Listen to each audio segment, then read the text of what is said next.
Ah, am I streaming again? Here we go, here we go. Let's do this.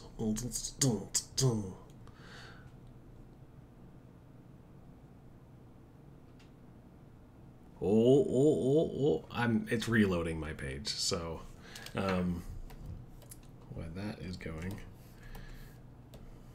I think we're gonna be good here, and we're just gonna get this done. Look how much fun we're gonna have today. We're gonna have so much fun today, guys. Okay, so hopefully it's streaming a little better. Hopefully not so many problems, and if it is, then it's my internet, and I hate what I just switched to. So, apologies, apologies. Okay, I'm back. You might need to refresh.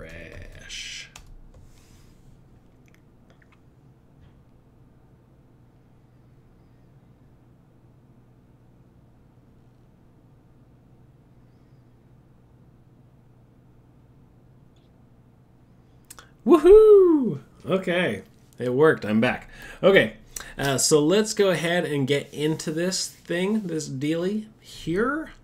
And, oh, my music. My goodness. Dun, dun, dun, dun, dun.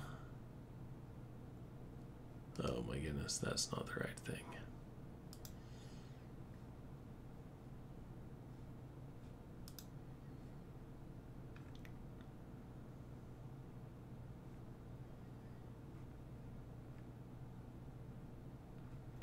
None of this is good.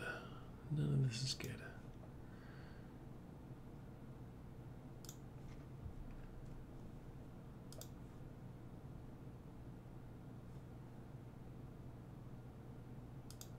Almost there.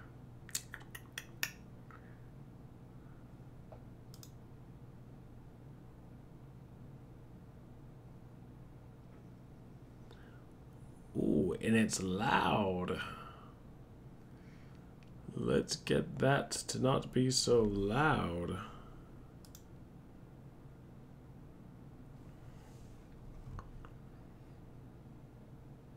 That's real loud. Okay. Stop being so loud. That's not going to help.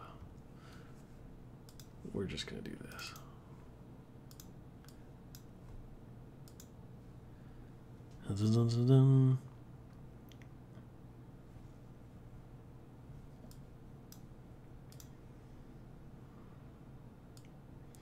That seem really loud to anyone else or just me? Okay, anyways, let's get going on this. A potatoes PC, those are nice. Hey, everyone starts somewhere. We all started not knowing anything and just knowing how to sculpt a poop. And we all just sculpt a poop. Stadius, thank you. I know, I worked all day on this ball. Okay, let's get into this. This should actually be fairly straightforward. A couple of the techniques I'm going to be using are the move brush, really, for those who are new. The main brushes that I use is the move brush, the clay brush, and what else do I use? That's it. The clay buildup brush, and this J cup brush. So let's just go at it. I've turned on symmetry by hitting X, and I want to dynamesh this so it's really quite low.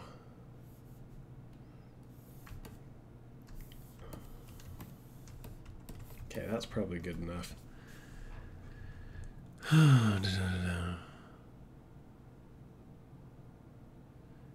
Yeah, so if you guys aren't seeing anything, it's because you need to refresh the page just a little bit.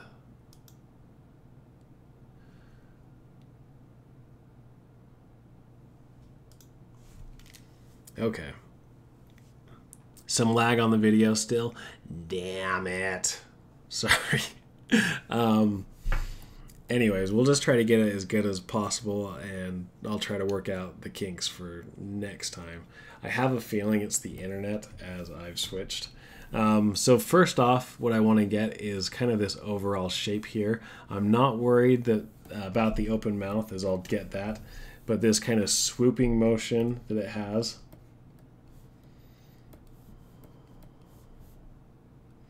He's got a little bit more of like a square look to his face, and it's still kind of more of a pyramid.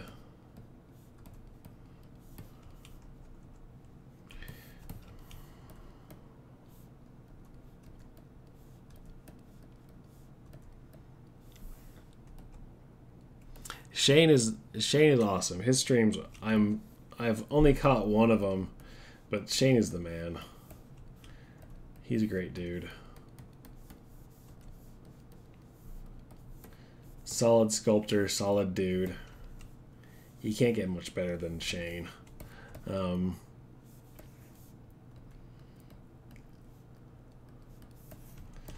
So as I'm doing this, I'm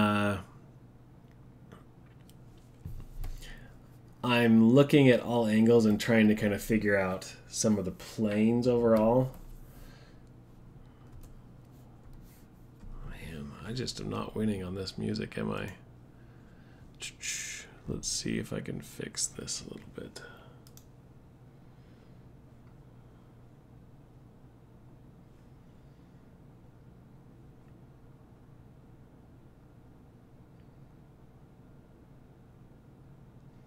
This is where you start going wrong. The best thing that I can recommend for beginners. Oh, how's it going, Darkin? Is to start low. Like work on basic shapes first. It's so easy, especially as like being new to ZBrush, to get caught up in the big shapes. Or to get caught up in the details. Like you can, mush this around really quickly into, start wanting to sculpt the details. But really, the key is just take it slow. And I'm going to start with same size SK polish. Oh. That's why.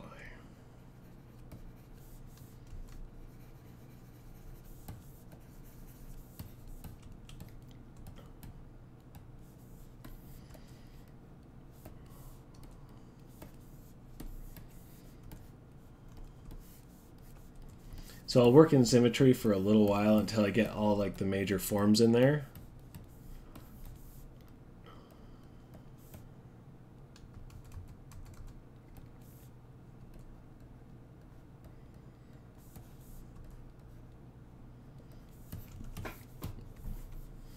And I'll even work in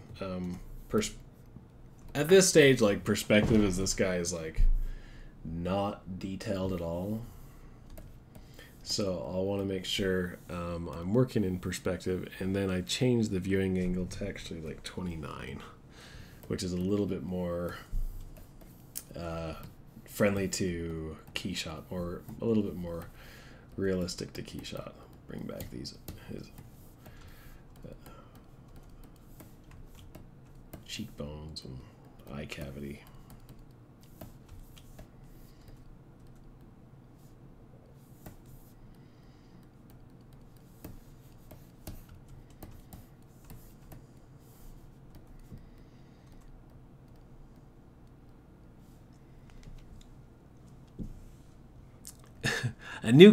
Now I have to do a conspiracy for the 1999, the Jill Dando murder in London. Let me see. I think I know that one. What is?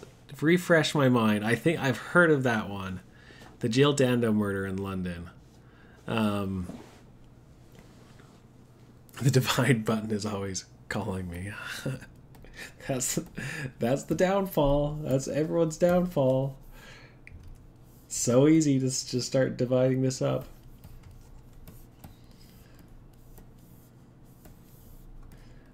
I do have some fun news for those of you who are interested. I will be, so I kind of joked around of like,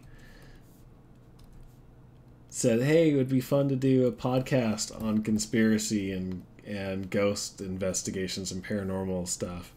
I just kind of joked around at that, and I got a lot of people interested in it.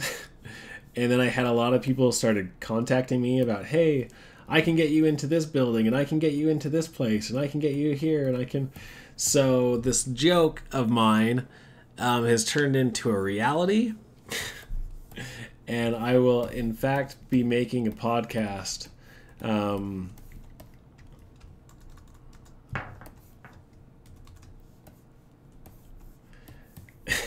and we're hoping to have a few episodes done.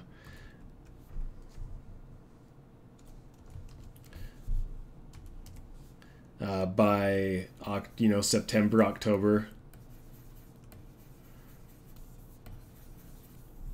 So we'll be doing some ghost investigations, some UFO investigations, some discussion on some different conspiracies with other people that I know that are really into studying conspiracies, and then other people who have studied and are very skeptic to some of the conspiracies.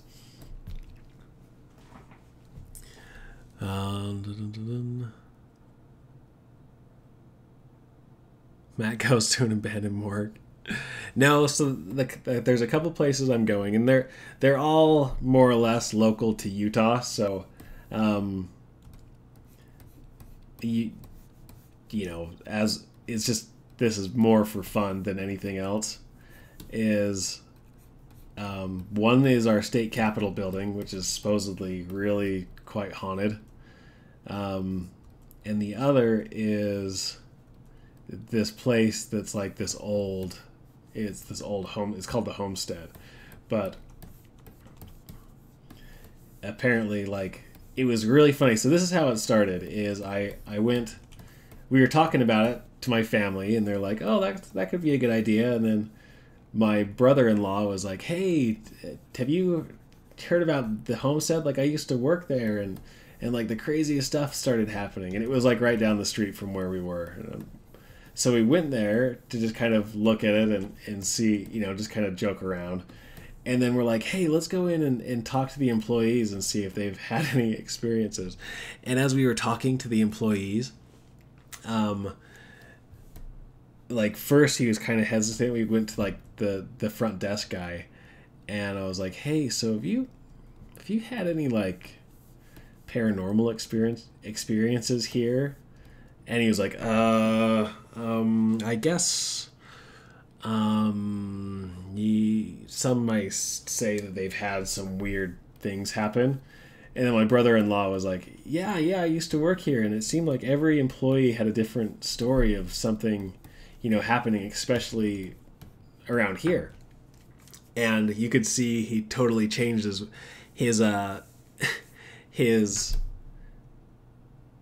mentality, and he's like, oh yeah, man, this, and he started going off on all these stories of things that happened to him. And it was like, and then you could see there's a restaurant connected to it, and the servers there kind of overheard, and they started listening, and they're like, hey, they're talking about the ghost stuff. And so we're like, oh man, we're totally coming here. And so we're setting up a couple of investigations, or basically it's me and my friends gonna be dinking around pretty much.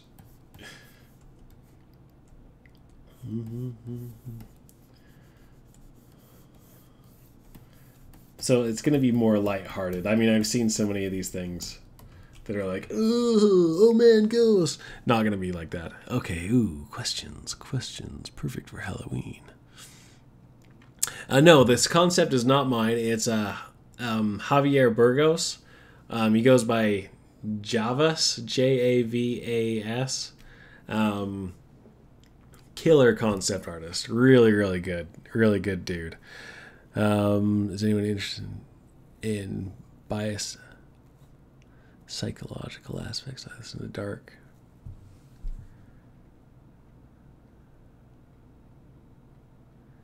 Ooh, that sounds cool, Peter. The Skinwalkers. I know a lot about the Skinwalkers. Here in Utah, we have what is called the Skinwalker Ranch. And there's been a lot of stuff. There's a book called Hunt for Skinwalker, which is out. And it's really good. So the story is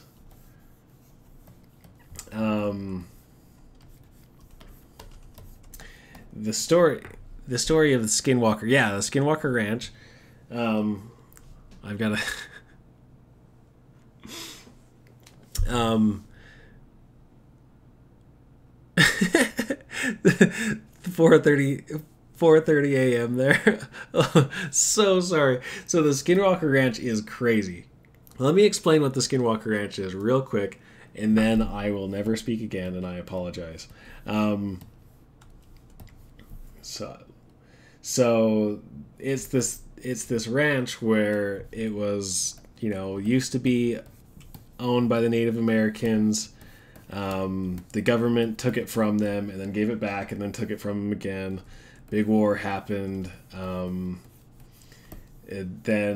it was sold off, and then this rancher, the rancher all of his life, I think he's from Nevada, bought the ranch, moved his family up to the ranch, and like all this crazy stuff started happening to him, and like his horses being attacked by a giant wolf that was like the size of the horse. There's the middle of the desert. That's just a gate. No, well, it's not in the middle of the desert. It's actually up in the Uinta Mountains. And it's actually, there is a gate there, but it's also guarded 24 hours a day, 7 days a week. And let me get to that, why it's guarded.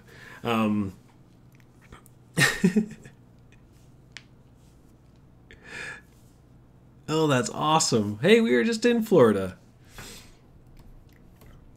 So this guy, this rancher, he didn't know what to do. He's just a rancher. So he didn't want to talk about it, but all this crazy stuff was happening that he ended up eventually going to the media, and he kind of turned into this weird, people made fun of him, but he didn't really know what to do. He wasn't trying to get money or anything. He just was like a loss for ideas of what to do. Oops. So this billionaire, I think his name is Dan Bigelow, this billionaire. Oh, and also this area in the Uinta Mountains is like in the top 10 places in the world for UF/paranormal happenings. So it's anyways, weird.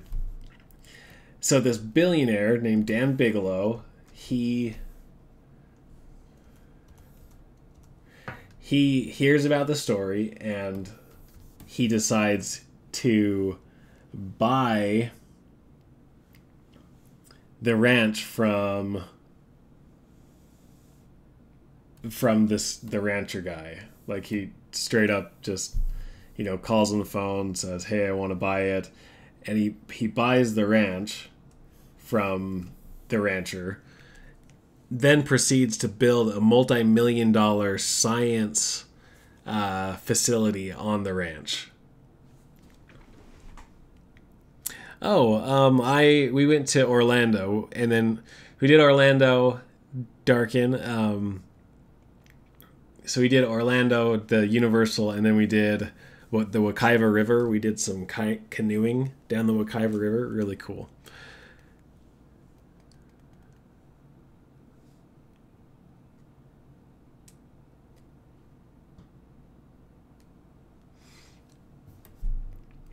So, and anyways, so what this guy, he builds this multi-million-dollar science facility to study what's going on up there, and it's still up there. He still owns it, and even like to the degree that, oops, that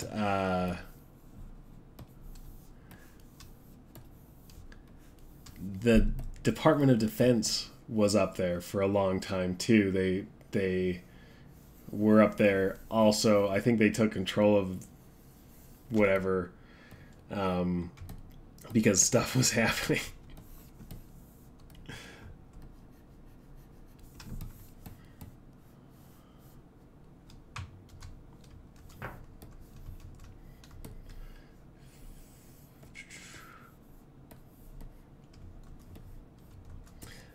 So what I'm going to do is I'm actually just I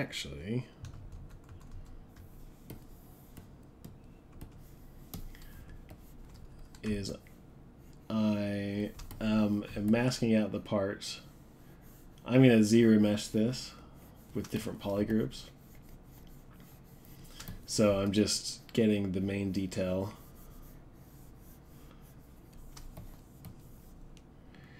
Anyways, so some crazy stuff has happened from like paranormal. It's weird because it's mixed with paranormal and UFO and Bigfoot sightings slash, you know, skinwalker sightings. And the book that was written is not like this is how it is and this is what was happening, but it was written from like a very scientific point of view where they had hypothesis of why these things were happening and what, you know, they were trying to debunk it, and so it's written as not like fact, but more of like trying to understand it. And the main thing that happens is the thing that I thought was most interesting was they couldn't that somehow all of these things are related. The paranormal, the UFOs, the Sasquatch, they're all kind of related. Because in multiple areas around where you have sightings of UFOs or Sasquatch, they all kind of flow together. So it's kind of this belief of like interdimensional beings that cross into our dimension and cross out of it, and that's what the paranormal is. And it was really interesting, really great book with a lot of pictures, you know, a lot of like things that happened. Anyways, really cool. So why believe in angels but not open to other stuff? I must have missed the previous questions. So they're still up there. They've got recordings of some different things. I don't know if they've found anything substantial enough, but it's still there and it's still being guarded. Like if you Google Skinwalker Ranch, you can find it on Google Earth. But yeah, there's an armed guard there. You can't get in.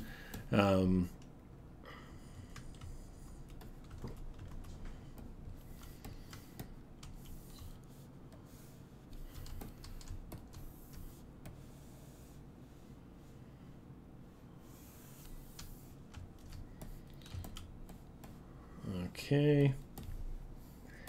So what I'm going to do now that I have some of this stuff, actually, he's got this. I'll fix all that.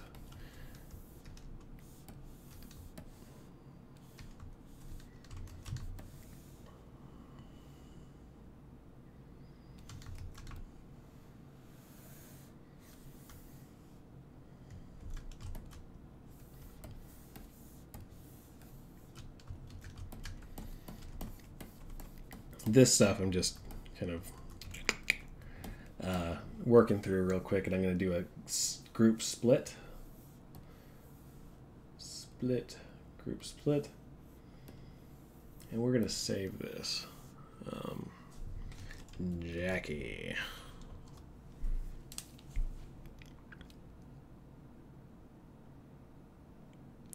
Yeah, I think it does actually. I think you can. It's a non-fly zone, a flyover zone. They've got some really weird stuff out there, like really weird stuff. And then it goes back, and on the grounds you can find like some Mason, like Freemason petroglyphs on the red rock up there. Really weird stuff. I mean, it relates to so many different things. It's creepy, but lots of fun. Okay, so now that I've got this guy, I'm just gonna run as so this is what we're working with, just the shell, and we're gonna make all this thickness now. But before that, just gonna smooth out those edges so you don't oops, crud. Well, let's try that again. Load. Good thing we saved. Okay, so what I want to do is I'm going to take this with all those jaggies. I'm just smoothing out the edges. This will just give me a cleaner Z remodel. So by clicking on that little dealy circle and then sliding this up just a little bit, it smooths out all the edges, which now when I Z remesh it, it's going to be really nice and purty.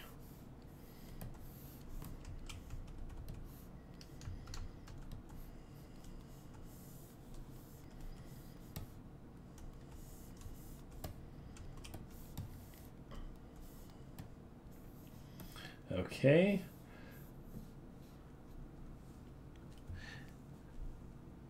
Oh, I'm just here for the one. I'm kind of just wanting to get back into it now that I have wanted to have my my new rig, my new computer set up, kind of just do a normal stream. But so I'm back for 1 week, and then I'll probably be back in a month or so.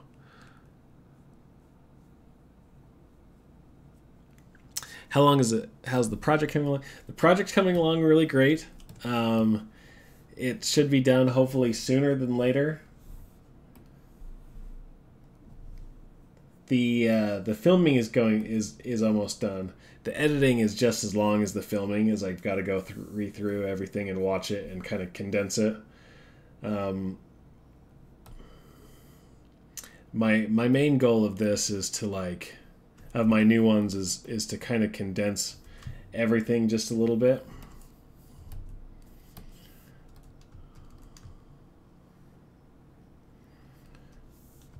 As you know, I was just feeling that some of my tutorials were getting kind of long, and thus they were getting kind of hard to understand. But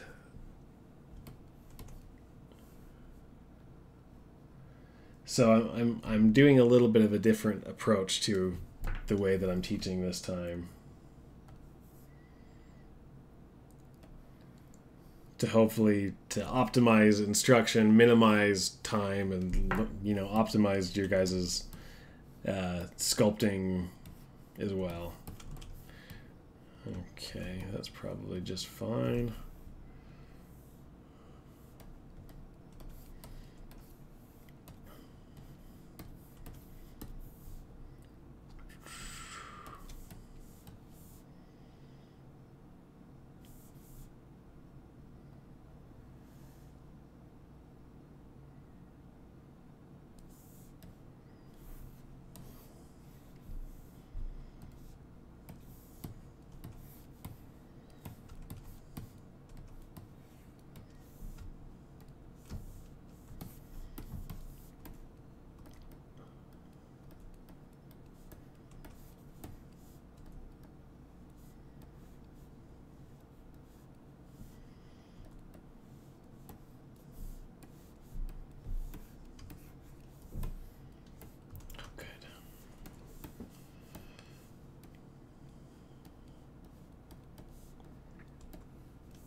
Yeah, I definitely agree with you. I think editing sometimes is way longer than the actual filming. especially because I try to make sure it's not super boring or I'm not coughing or sniffling in it. So most of the time I start having some sort of like flu, and I'll start sniffling in the recording, and I'm like, oh, this is gonna sound so annoying. So I'll make sure I go through and try to edit out all the sniffles that I do, which I hope people appreciate. But they probably will never know. So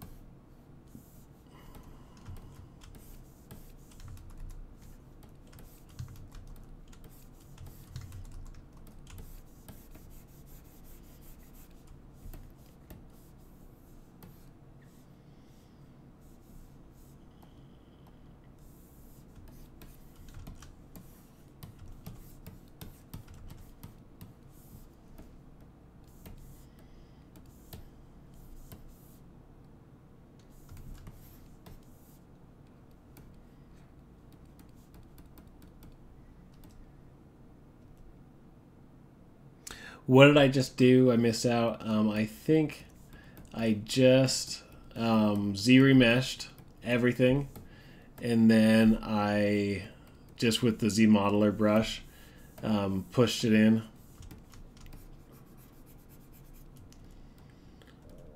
You know, to give it that shell some thickness. I'll do it again. I'm just trying to straighten out some of these curves. I'll probably, you know, just because this is a speed sculpt, not focus too much on like how this looks like poo right now, and dynamesh everything so I can get crisper angles and a little bit more control over things. So what I did, we can delete the mouth.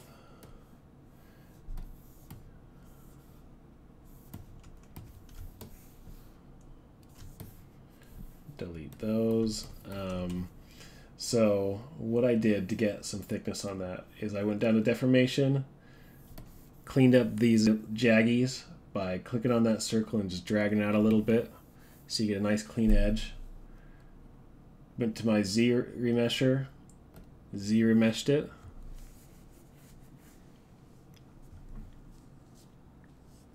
Hey, it's John Adams. You got your internet up and going. Ah, yes. I don't know if my internet's actually working right now, as everything seems to be laggy or jittery or something. I don't know. Dun, dun, dun, dun.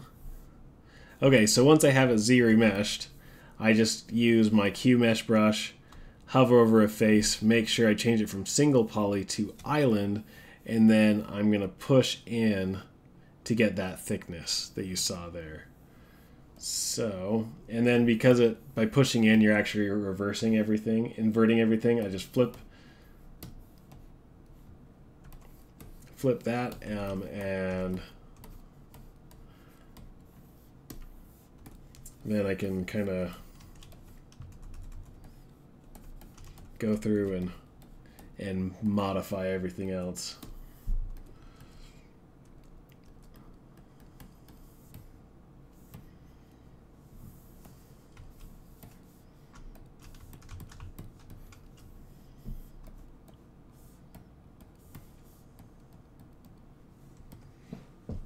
You already missed our discussion on Skinwalker Ranch, Ashley. I apologize.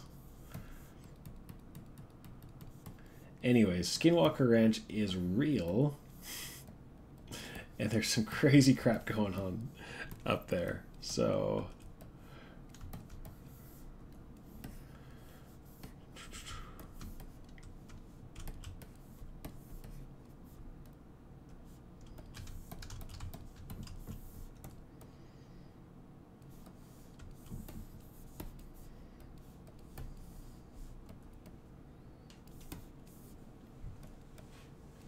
Ghost!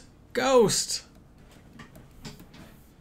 Say hi to my wife. Tell her congratulations on being married to a weirdo for 10 years.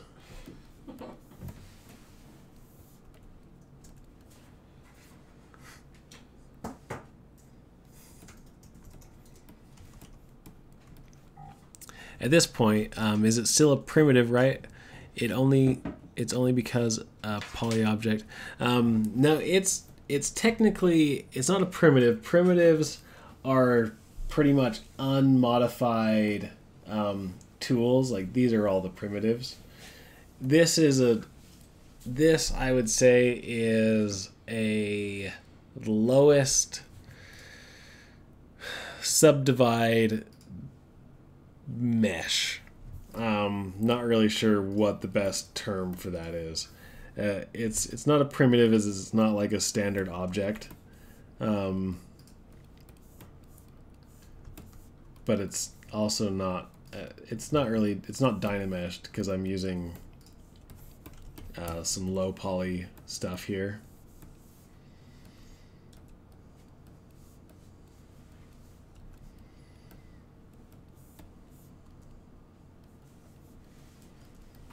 And it's probably even like a little higher than I want. So I might do one of these where I keep my groups,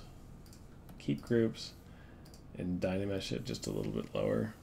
Or not dynamesh it, but Z model it. This way I can make bigger movements and not worry that I'm like killing things.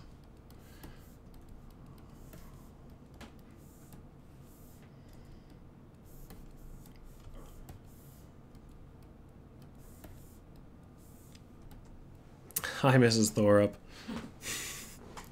Congratulations. Thank you. We had a great time in Harry Potter world. I never want to drink anything that isn't a butterbeer ever again. So it was so good.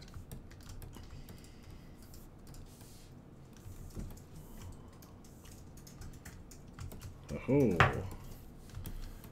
Here's one thing, so I can get these. I'm just modifying some of this geometry just so I can get a really clean look on the inside. Whoa. Oh. Ah. Anyways.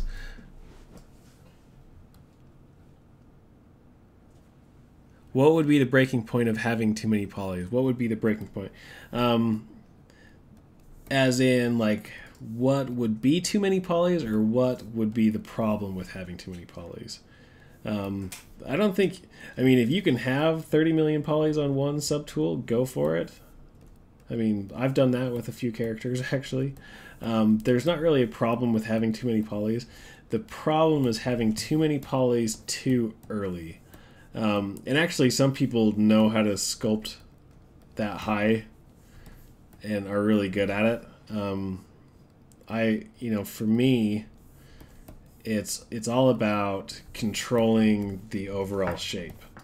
If I'm not controlling that overall shape in silhouette, I'm getting focused in the details and losing focus on kind of the importance of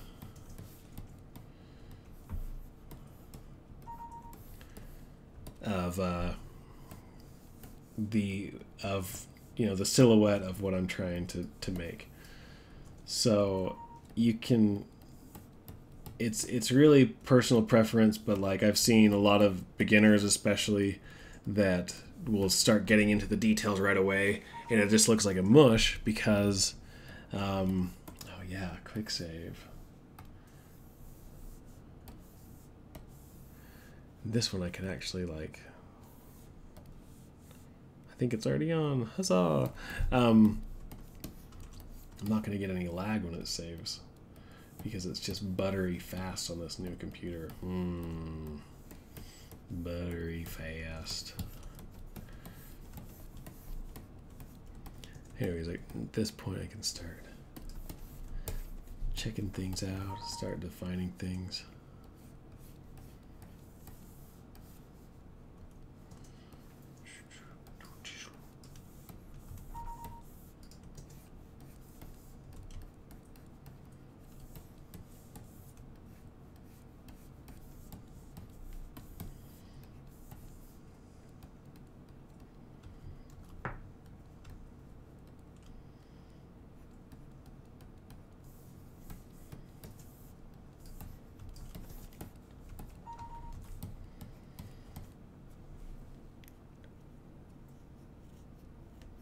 We were the cutest in Harry Potter.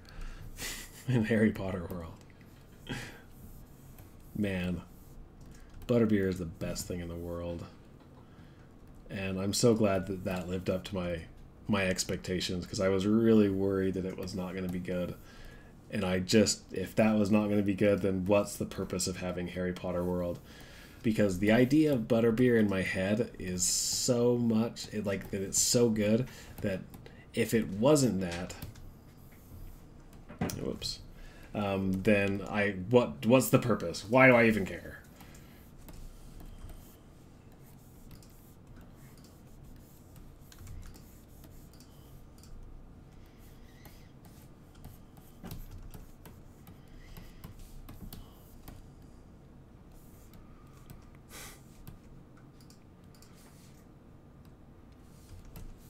No, it doesn't really. I mean, especially on a computer like this, or even a standard computer that's not. I mean, I've got an overkill, pretty much, computer when it comes to performance. Really, the only benefit of this is just being in control of your model, and not getting caught up in the details, which can really easily happen because ZBrush is fun, and I can subdivide this up and have like 20 million polys in no time and just sculpt tiny little things. But I'm not ready to do that yet. Okay, let's merge these down and start fixing that shape a little bit.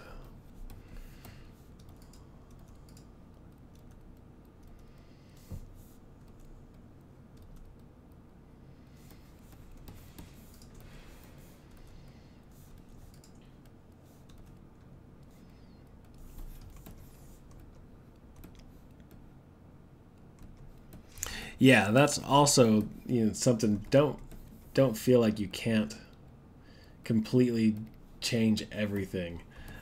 Right now, like, I'm working in low poly, but I'll dynamesh this and kill all the topology that I've built, once I'm satisfied to a point.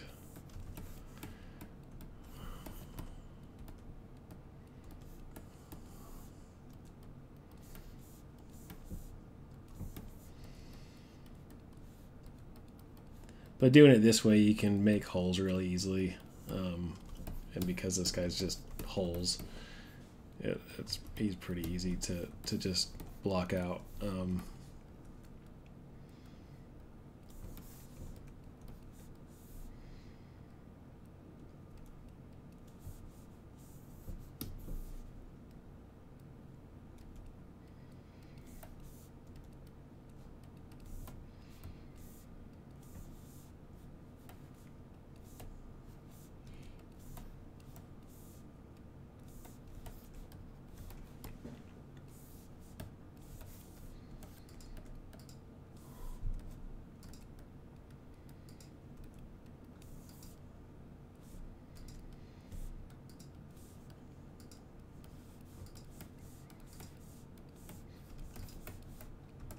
But the great thing about ZBrush is you kind of just do what's comfortable.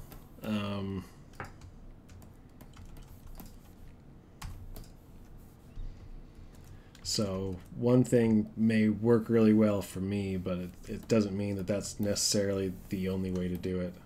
Actually, it means that this is probably the wrong way if I'm doing it this way.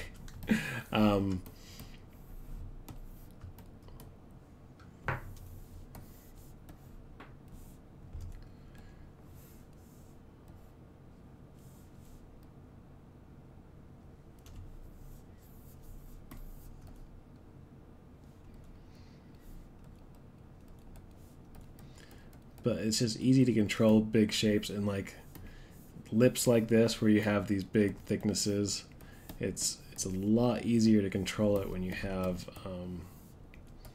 small polygroups, or small meshes, low res meshes, I should say.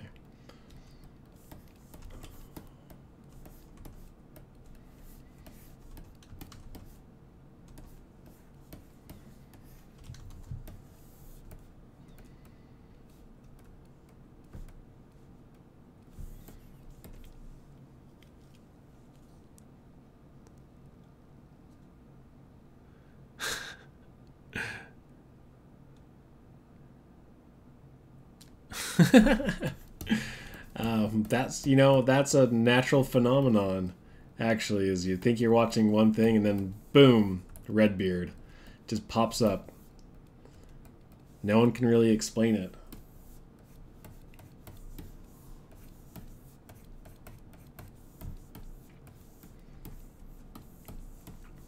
Anyways, to go on with the podcast that we're going to be doing, because we're going to be doing it, the last location, like the season finale, we are going to be going to Colorado.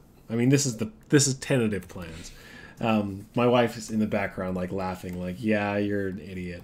We're gonna do it. I love it. She's very supportive. Is we're going to go to Colorado, and there's a hotel called the Stanley Hotel. Some of you may have heard of it. The Stanley Hotel is the place where Stephen King got his inspiration for The Shining. And it is like a super, super haunted place. So we'll be going there. And doing some touring and getting really scared and probably crying, but we'll catch it all on film because it's a video. It'll be a video, a vlogcast, if you will. Is that a term, Carla? Yeah, for sure. It is a term. Vlogcast is a term. Thank you. I think it's vlog. Vlogcast. Oh, we'll see, Ashley. Thanks for coming by. It's a vlogcast. Yes. Let's see. I've been jumping back and forth, trying into ZBrush and trying something new since my main program is Adobe Illustrator. Hey, I started off in Adobe Illustrator. Yes, I got back to ZBrush. Oh, cool. Yeah. Oh, man, thanks, Swifty Spades. Yeah, the Stanley Hotel. Even just, like, check it out. It's really... it looks terrifying, to be honest. Like, if there's one place that I'm really afraid to go, it's probably the Stanley Hotel. Because I scare so easily. So, if anything, this is just gonna show lots of footage of me, like, crying and saying, "No, go home. Please, let's just go home." And then you'll have, like, someone in the background just saying, "Shut up, Matt! Get in there!" And that'll probably be the majority. And then the rest will be just in my house talking about how I was really scared and no one else seemed to be very scared. And anyway, mixed in with Vlad the Impaler, yes. Mixed in with some great conspiracy theory.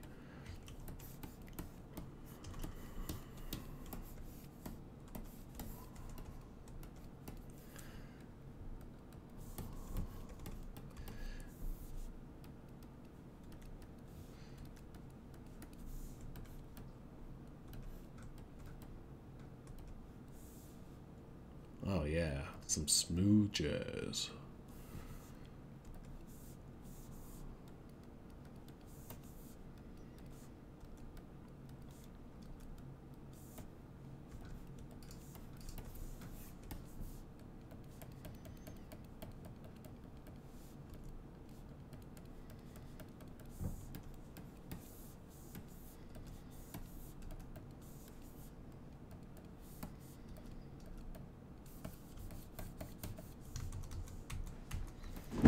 Oops, I'm kicking all the stuff that's under my desk.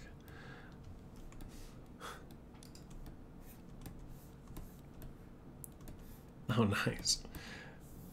Yeah, I think everyone should start in Illustrator. I think everyone needs to go through that to experience what Illustrator is, but not like the new Illustrator. I think everyone needs to do like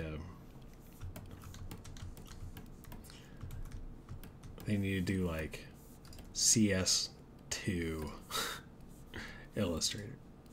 There was just something special about Illustrator CS2.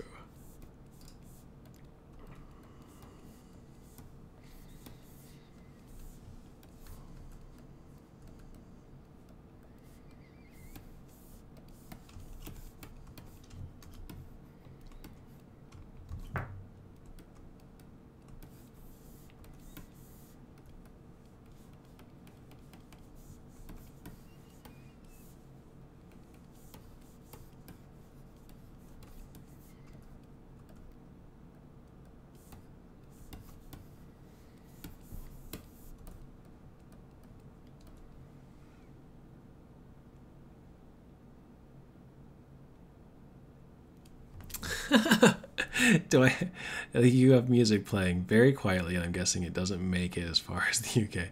I do have music playing. I don't know if you can hear it or not. I can hear it really well, but I can't make it any lower. So the live take paint bucket feature, yes.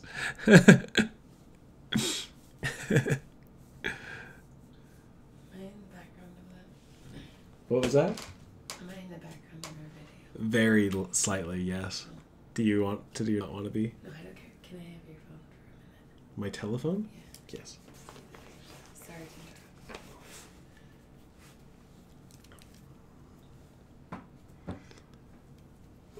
interrupt. Okay, here we go.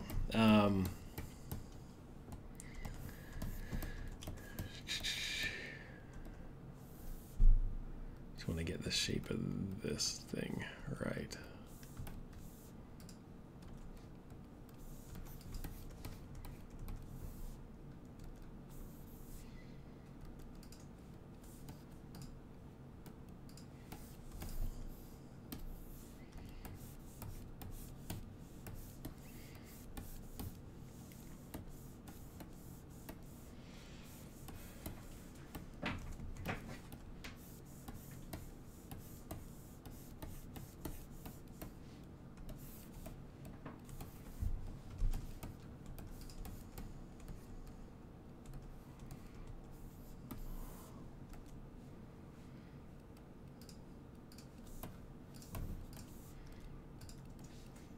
This thing will look weird when it's not in proper perspective.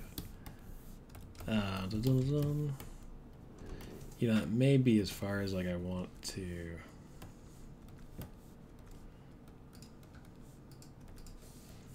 Take things for now. Let's see.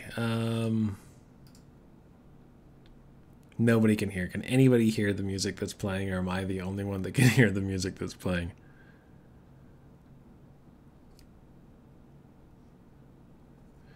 Yeah, I've stopped using Illustrator years ago. I mean, I still get in every now and then when somebody needs, not my wife, when somebody needs Illustrator work done in the family. I'd no longer do freelance illustration, like Illustrator logos, just because it kills me every day inside a little bit. Except for when I have to do it for family, because I have to do it for family.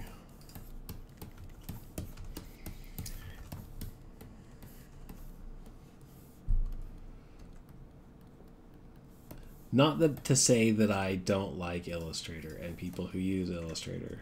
I do.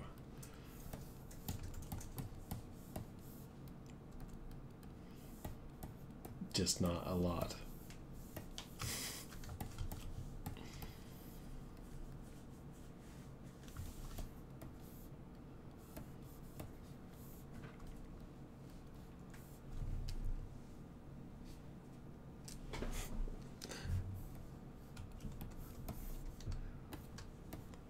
No music. Nobody can hear the music. Let's try. I'm going to try something. Now, I'm not going to be able to hear myself, which may or may not be a good thing. Let's...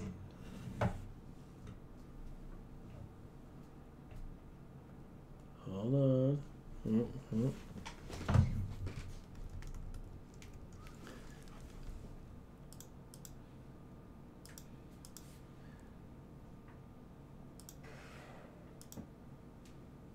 Nothing. Not a soul.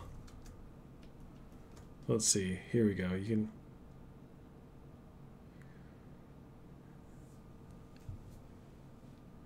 Maybe there's music here. Maybe it's way loud. I don't know. Anyways, I'm gonna just turn. I'm not gonna worry about the music. We'll get that fixed later. Gonna go back. It's too hard to not hear me.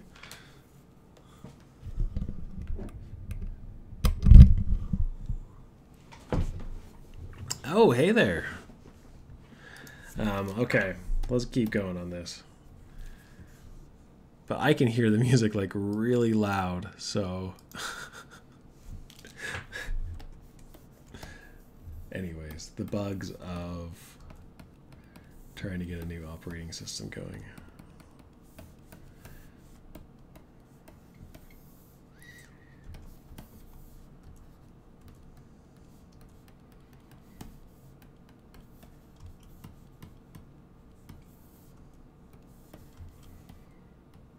Okay, so now it's probably to an okay point where I can start dynameshing this thing.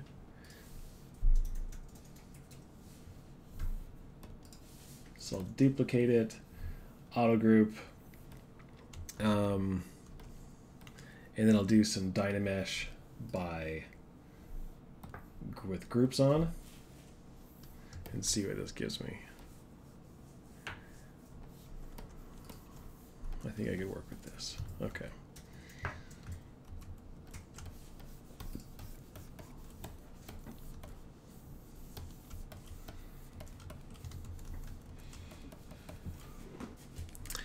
I'm back, kind of. Just curious to know about your super low poly approach in the beginning. After all, are you going to dynamesh in the end? Is there any reason to make it low poly at the start? And I've talked about that a little bit before. So the main reason that I'm doing the low poly at the beginning is because my main 100% my main 100% focus on all of this is silhouette and form. I don't want to get caught up in the details, so it was really easy to block out these shapes and these forms, and with really low poly, really low definitions, and then with the full knowledge that, you know what, I will dynamesh this once, you know, I'm not worrying about getting clean topology. Really, I just want to be able to have control over like the warbles and the silhouette and shape. And then once I have that down, I can dynamesh it. I can then sculpt heavily on it, but with the idea that, you know, I know that my key forms and underlying shapes are all there before I do any of that kind of stuff. Because if I get those shapes wrong, then the rest is just going to look like poop. And I don't want it to look like poop.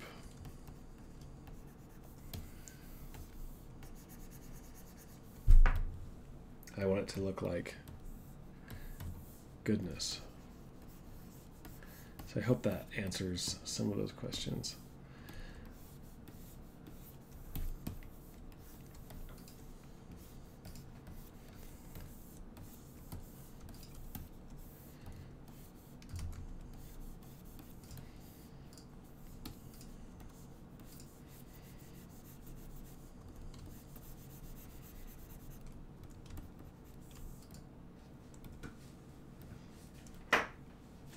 Oh my. Did you make that noise? Yes, it's the marker.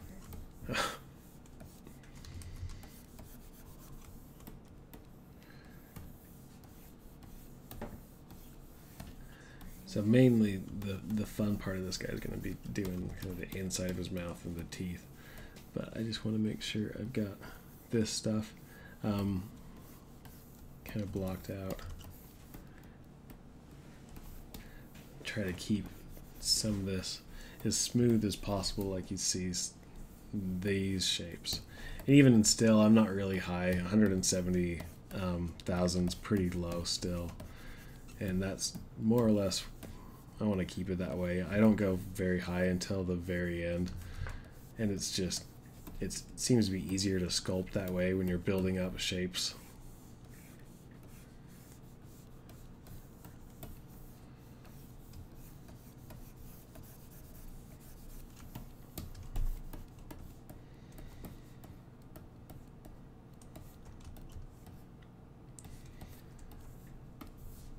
Get some of these, this little hook.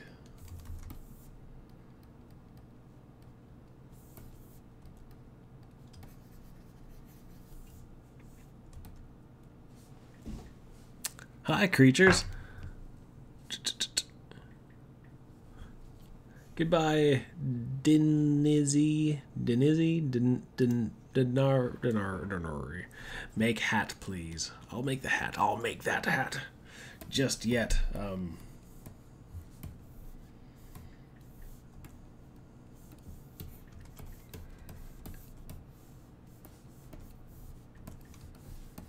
Just making sure I've got everything else in place.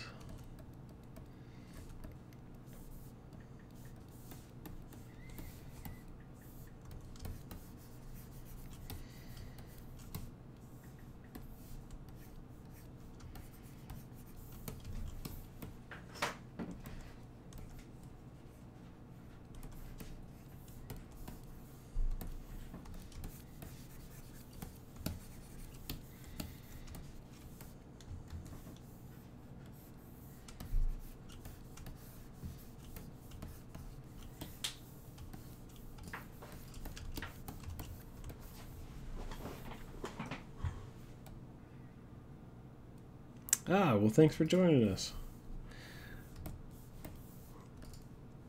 It's been a while since I've done the live stream, but I needed to have fun with my new computer.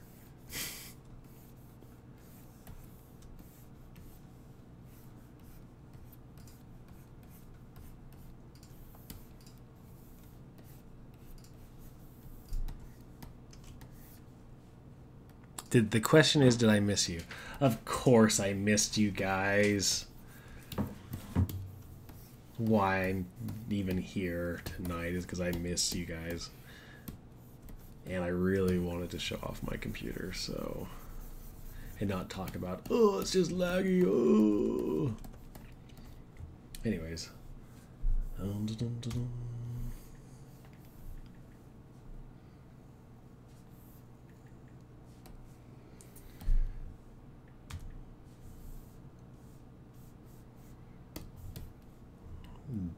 Throw in a couple teeth.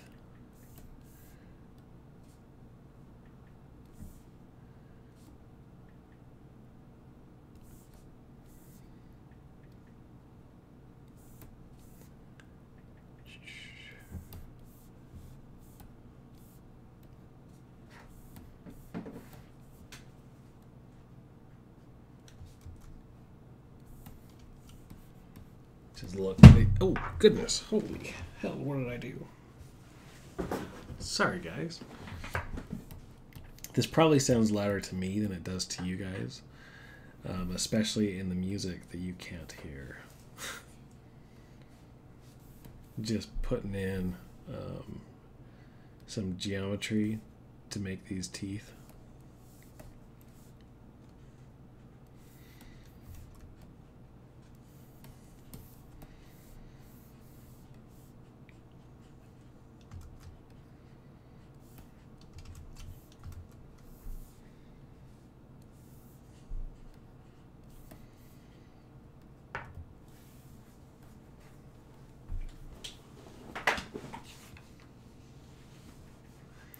Oh, thank you.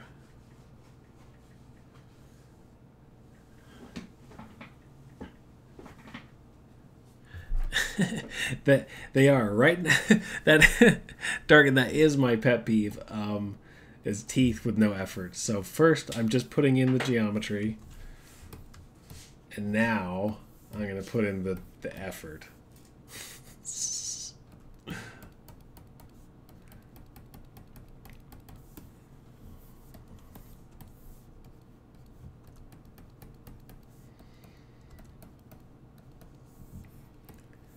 Actually, I have an idea. I have an idea. And this may get me into trouble.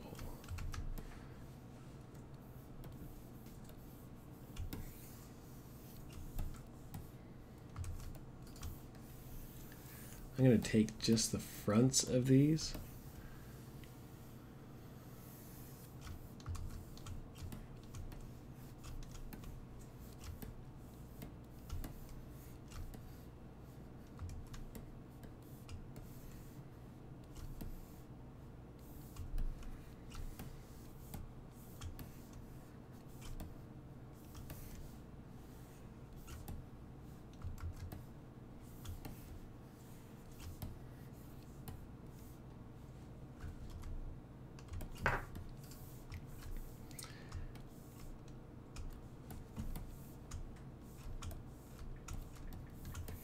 And I'm going to just sculpt out like the silhouette, and then I'll use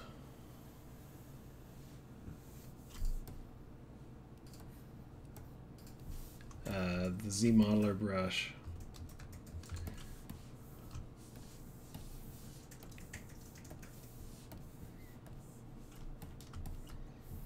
Delete hidden. So now I can just focus on like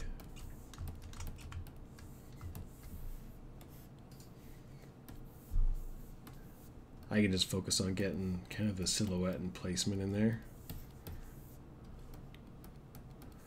And then I can make them thicker and, you know, make them how they should be.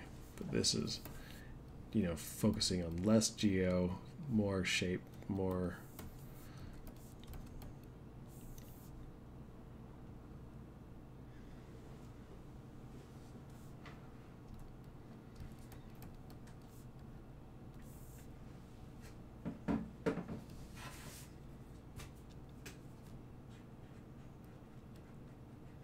Hey, thanks, creatures. I completely appreciate it. It's, you know, I've got some more tutorials coming up, so I'm just grateful. I've just been so grateful for the support that I've had making these tutorials. Like, just do it, because you guys are awesome. You guys are the best.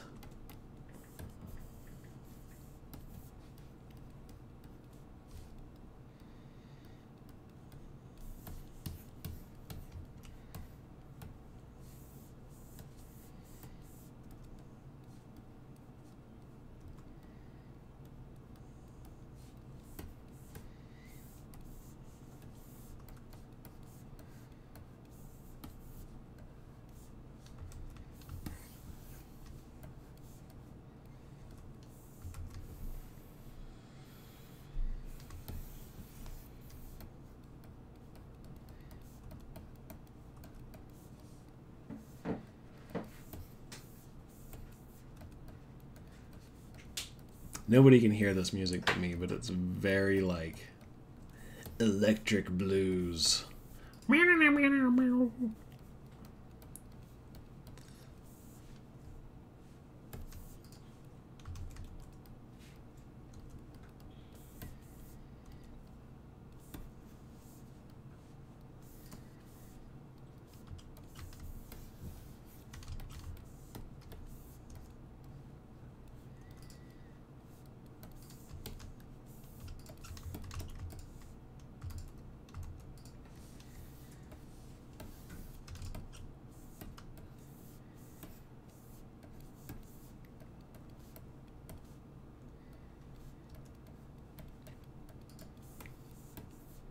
Yeah, and as Darkin said, like one of my biggest pet peeves is having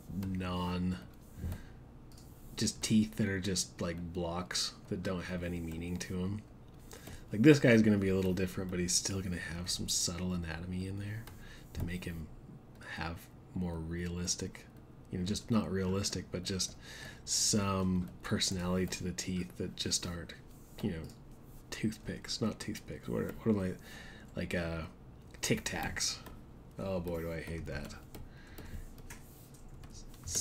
These things that really kill.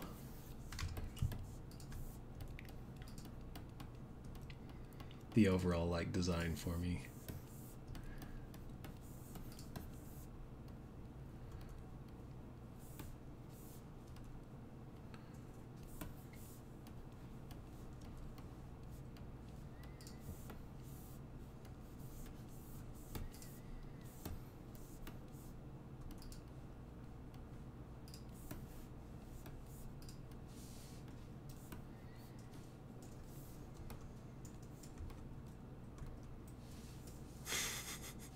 busting my chops.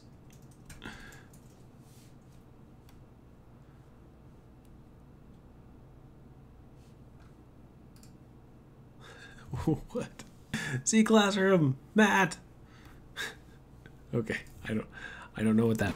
I don't know what that is, but Nightbot's on top of it. Nightbot. That could have been a good. Before I was the Redbeard, we're gonna take you a trip through time. Okay. As a graphic designer, I wanted to have a really cool like graphic designy like brand. So I've gone through various brand identities. Some I've been really passionate about, and some I have. Let's just say I've been really passionate about all of them, and some I really shouldn't have been. The first one was before I was the Redbeard. I was NinjaBot. And I made this little NinjaBot dude. Look, I bet I can find it. I bet he's still out there. NinjaBot. Dun, dun, dun, dun, dun. Is your internet going really slow? Yeah.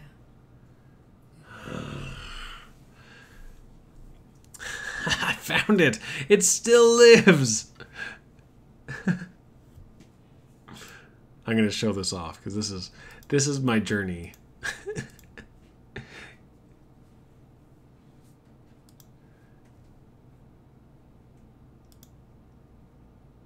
My internet's going so slow. Anyways, this was the logo I made for myself as NinjaBot. And I had this for years. And then I felt like I wasn't going to be taken seriously for NinjaBot graphics.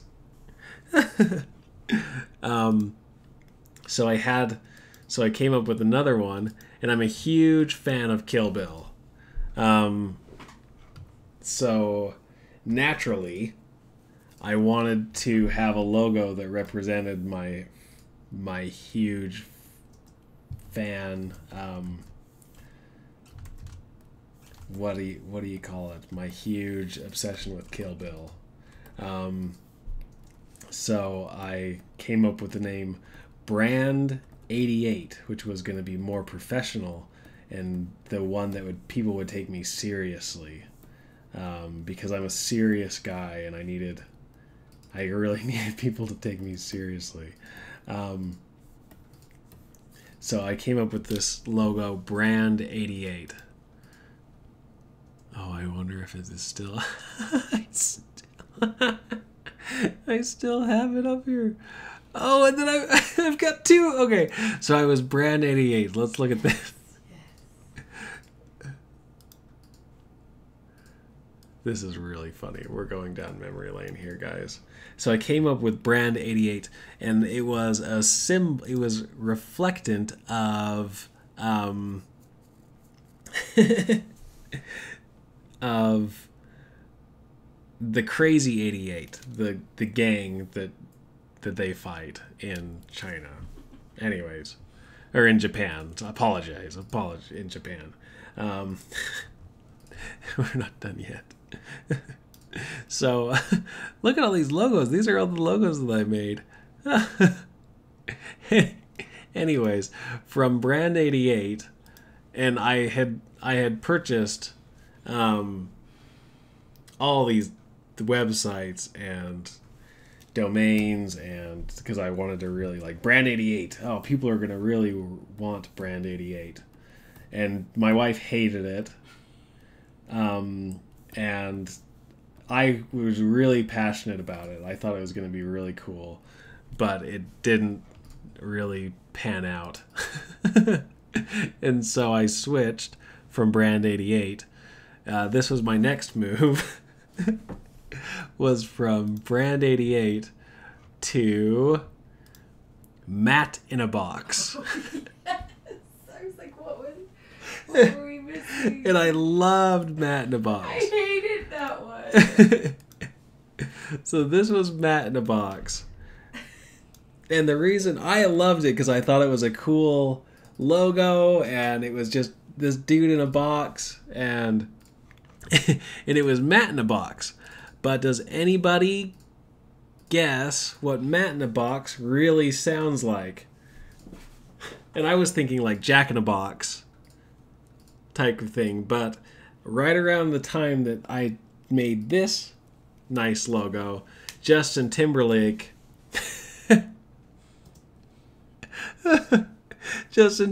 came out with that nice song on SNL. I don't know if I can say it. I'm not going to say. He came up with a song very similar to Matt in a Box, but not appropriate in a box. 1, you cut a hole in the box. 2, Stop. you make it open that box. Anyways, so after realizing that, and I was really passionate about Matt in a Box too, because how can you not be? This is a great design. So I quickly changed from Matt in a Box to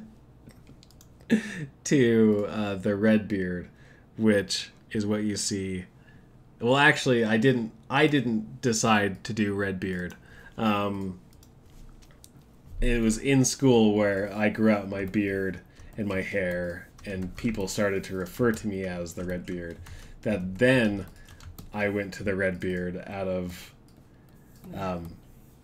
convenience, and I was like, oh, I guess I could do this. The red beard. Yeah, I guess I could kind of be red beard. And ever since I've been red beard, and that was, 8 years ago or so. But I went through some real great ones.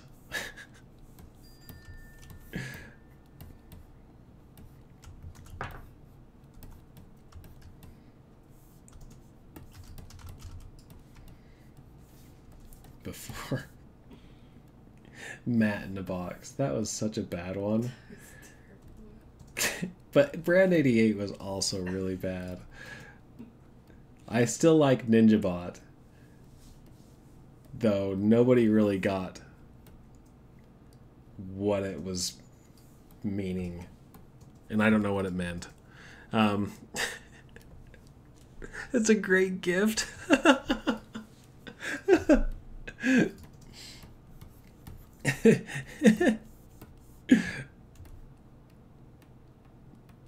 Anyways,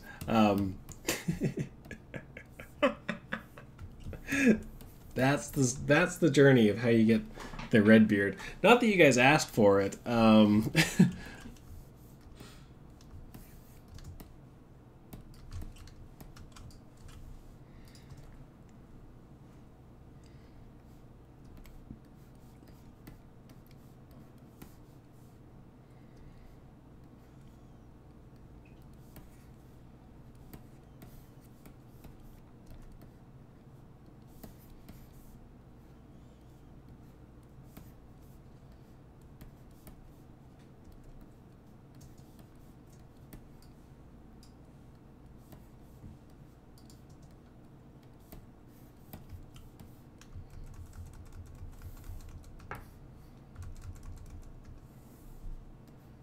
This is just a more square tooth.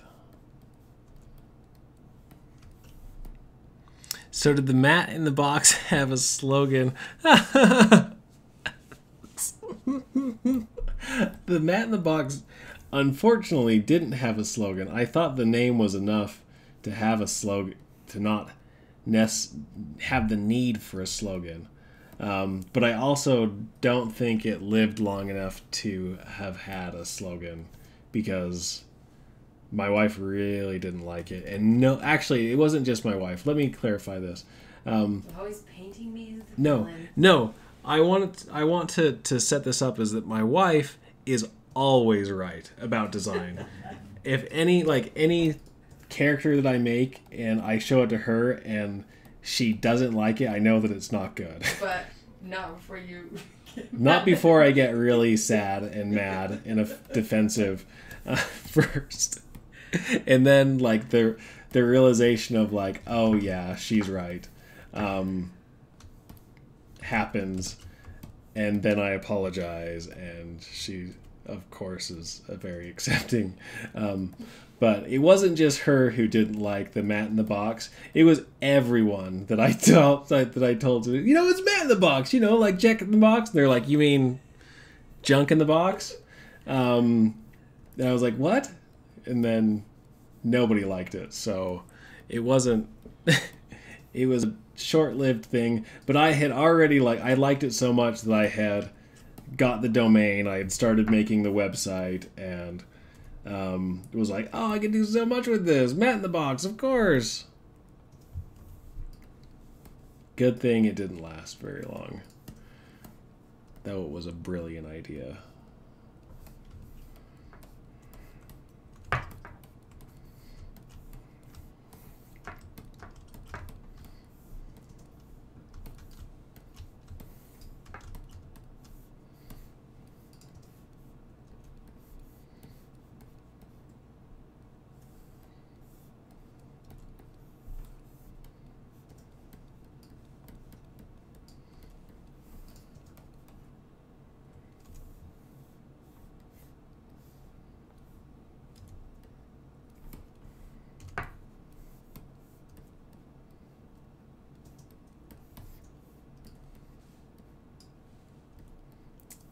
Trademark Justin Timberlake, I guess. So no, we don't get into any trademark problems. People are gonna say, "Oh, he just stole Justin Timberlake." I didn't use it.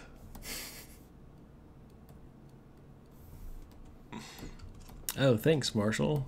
T. Marshall.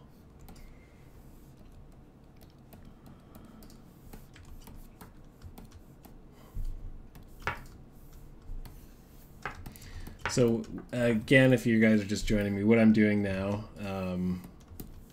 is I am just blocking out, like, the faces of these, and then I'm going to use the Z modeler to give them thickness and kind of refine the shape after that. But because I'm only working with really, 4 sides, or 4 or 5, what is this? 1, 2, 3, 4, 5, 6, 7, 8, 9 verts. I can really just get that shape fairly quickly.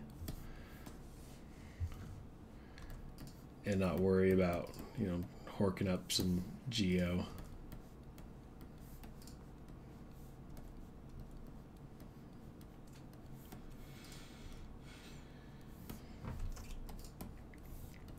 Wasn't that fun to relive that memory? That was actually kind of fun. Matt in the Box. I had forgotten about Matt in the Box. I had too. Apparently my logo still exists somewhere that I made. Made some great logos over the past few years.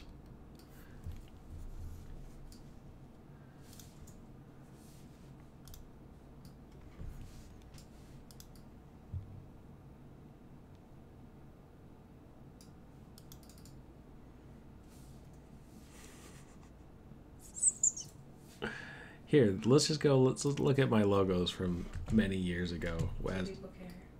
people don't care, but they should care. I used to be a graphic designer, so I would make logos. This is for the first video game that I've ever worked on, called Helam, A Stripling Warrior Quest. And I made this logo. It was a Book of Mormon video game that sucked. Hey. It did. I know. It was really bad. We sent it out without even playtesting it. And it was riddled with bugs. Anyways, I made a bunch of these logos. I used to be, a decent graphic designer.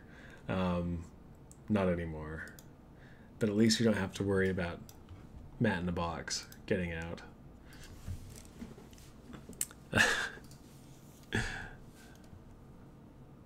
Yeah. Oh, T. Marshall just noticed you in the background. Hi. Hello. She says hello. So As the villain in your story. you're not the villain. You are the person who gets me back on course. That's what I want to portray. Just tell them we share an office, and I'm really sorry. I have to be in here. No, she has to be in here. We share an office. Hey, Letitia, how's it going? Hey, I know Letitia. I know, Letitia's the Hey. best. I mean, not like I didn't. Hi, T. Marshall, too. I didn't mean to. Letitia, you're awesome. Thanks for joining us. You should. She says you should come down to CTN with me. Okay, I'll hang out. She said, "Okay, I'll hang out."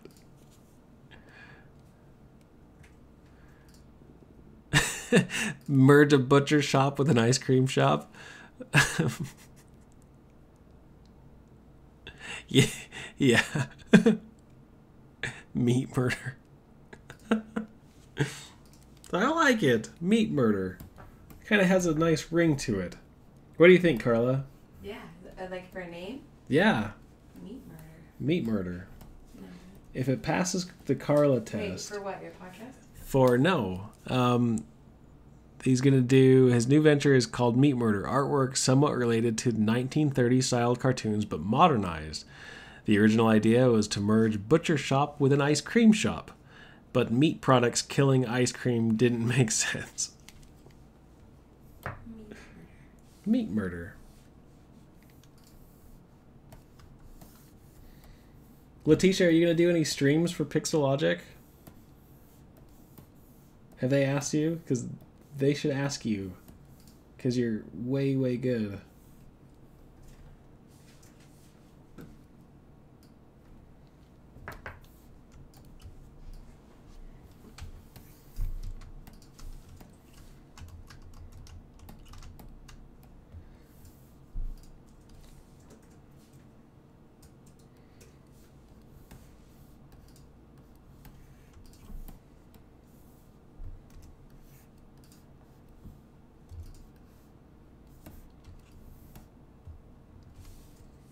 Letitia, everyone, if you don't know her, she's an incredible sculptor. She's working at Blizzard, I believe, right? Working on Overwatch. She's one of the character artists on that. And she does incredible work. Her and her husband are actually like... She and her husband. She and her husband? Yeah.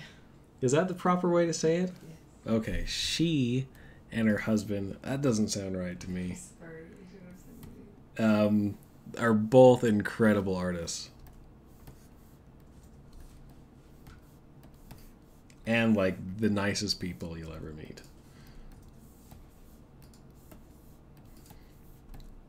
They wouldn't have dumb names like Matt in the Box.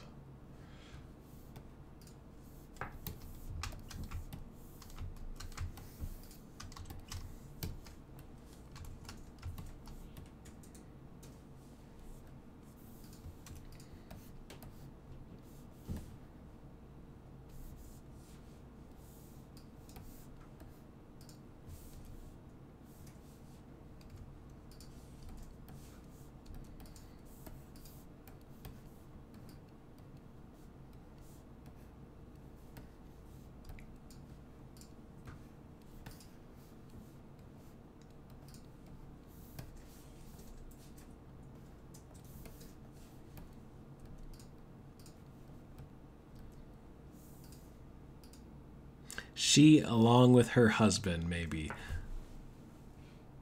Does that sound better? Yeah. That sounds about right. It's just not her and her husband. It's not her and her husband, apparently. It's she and her husband. Does that sound right? Yeah, she along with, yeah.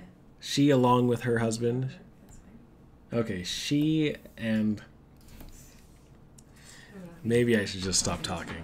This has gone horribly, horribly strange.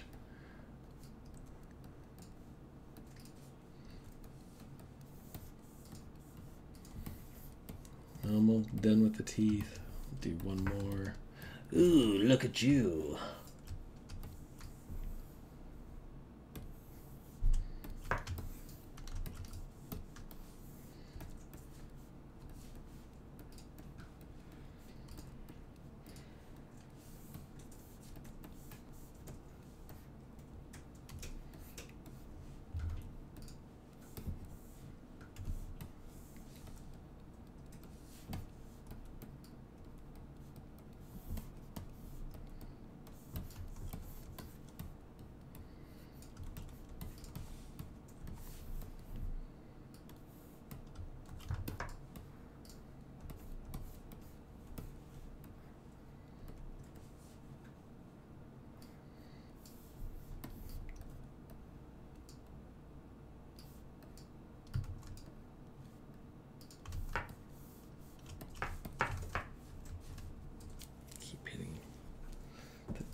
ring. Apologize.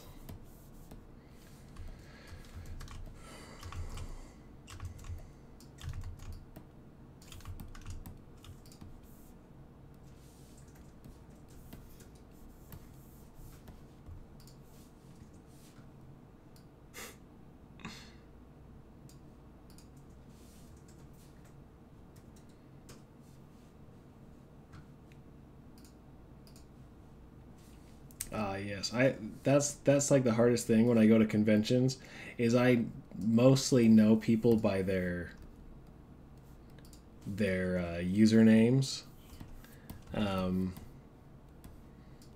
and I don't know their faces like at all. So it's like, hey, it's me, it's Kurt McGillicuddy, and I'm like, oh, cool, Kurt. I have no idea who you are. And then you're like, oh, I'm Big Fish 22. Ah, Big Fish. And then we hug.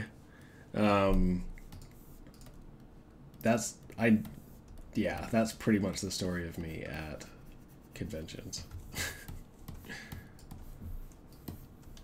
Okay.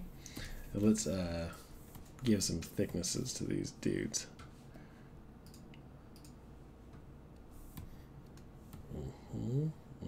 Actually, we're going to have to separate them.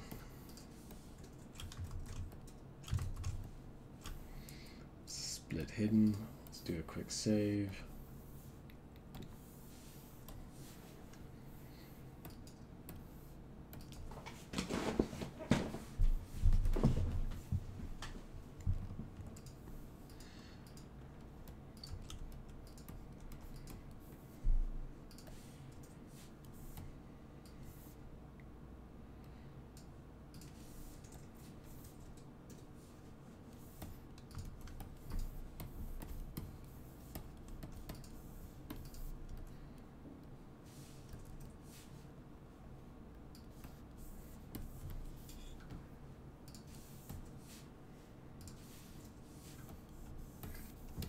And all these teeth are going to look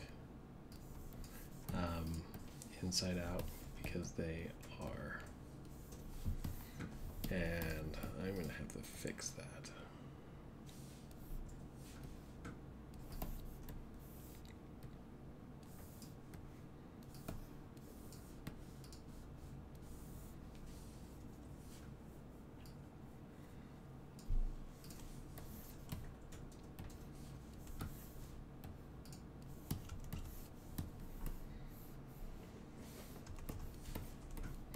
Or the opposite will happen, actually, where people will be like, hey, it's me, it's Killerzoid 94. I'm like, I don't know who that is. Or, oh, good. It's actually probably my more common reaction. Oh, good. I'm gonna go over here now. And they're like, oh, it's just Troy. Oh, Troy. It's either one. It's either one of the two.